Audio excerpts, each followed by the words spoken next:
Hello, welcome back to Let's Play Jane's Fighters Anthology as we continue on with the reference materials. Let's see, we left off on the M2 Bradley. So, M2 Bradley, title United Defense, LP previously FMC Corporation, M2 Infantry Fighting Vehicle and M3 Cavalry Fighting Vehicle. Development.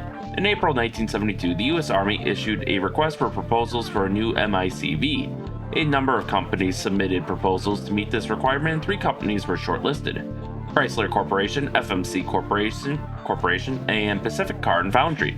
The prototypes, called the XM723, had a crew of 3, commander, gunner, and driver, and carried 8 fully equipped infantrymen. The driver sat at the front on the left, with the commander to his rear and the gunner in the turret on the right side of the hull. The turret was armed with a 20mm cannon and a coaxial 7.62mm machine gun. Troop compartment was at the rear of the hull, and the infantrymen could aim and fire their weapons from inside the vehicle. All prototypes were completed by the summer of 1975. Description: the hull of the M2 infantry fighting vehicles made of all-welded aluminum armor with space laminate armor fitted to the hull, sides, and rear. According to FMC, the armor of the M2 can defeat 95% of all types of ballistic attack encountered on the battlefield under IFV and CFV doctrine. Latest production M2A2, M3A2 Bradleys have an additional layer of oblique steel armor plus provisions for explosive, reactive, or passive armor for increased battlefield survivability. Main armament consists of a McDonnell Douglas Helicopter Company M242 25mm chain gun with a 7.62mm M240C machine gun mounted coaxially to the right of the main armament.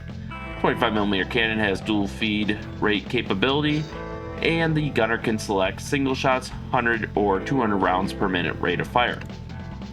Cannon will fire both Oerlikon 25mm and American M790 series of ammunition, including the M791 APD-ST, M792 HEIT, and M793 TPT, and the M919 APFSDST round, which is now in production.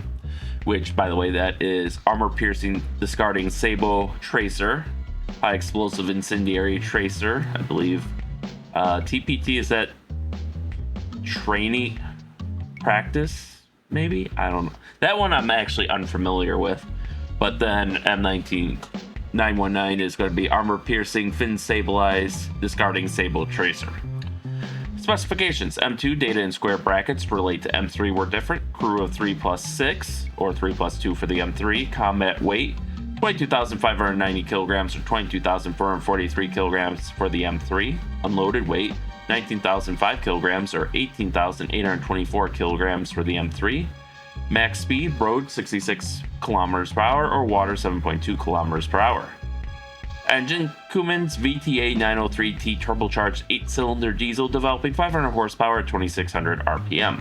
Armament: main 125mm cannon, coaxial 7.62mm machine gun, ATGW 2-tube tow launcher, firing port guns 5.56mm, which are not on the M3. Ammunition: 25mm, 300 rounds ready, 600 rounds reserve, or 300 rounds ready, 1,200 rounds reserve for the M3. 7.62mm, 800 rounds ready, or 1,540 rounds reserve, or 800 rounds ready, or 3,740 rounds reserve for the M3. Excuse me. 5.56mm firing port, 4,200 rounds ready, rounds reserve, and not applicable to the M3. Tow missiles, 2 in launcher, 5 in reserve. Law M72A2 light anti-armor weapon, 3 stowed. Armor: top and front slopes 5083 aluminum, vertical sides and rear space laminate. Bottom 5083 aluminum with anti-mine applique, IFV only. Side slopes 5083 aluminum. Here we can see a M2 Bradley maneuvers. Here is the rear door that the infantrymen go in and out, and here's another rear shot with what looks like a fording kit as they prepare to cross a river. So it's actually pretty rare to see vehicles with a fording kit, especially US ones. You see it more commonly on the Soviet ones.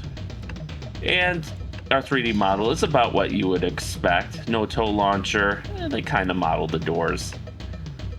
We got an antenna for radio communication with the rest of the squad, 25mm cannon, and that about sums it up. Vehicle which is definitely disproved the haters between the Iraq War and the Ukraine War.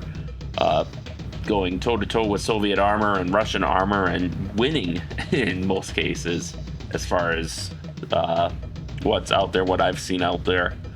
So despite the controversy, it ended up being a pretty good vehicle, I think, at least, again, based off of what I see in here. So with that being said, thank you all for watching, and stay tuned for next time, and stay safe out there, and we'll see you then.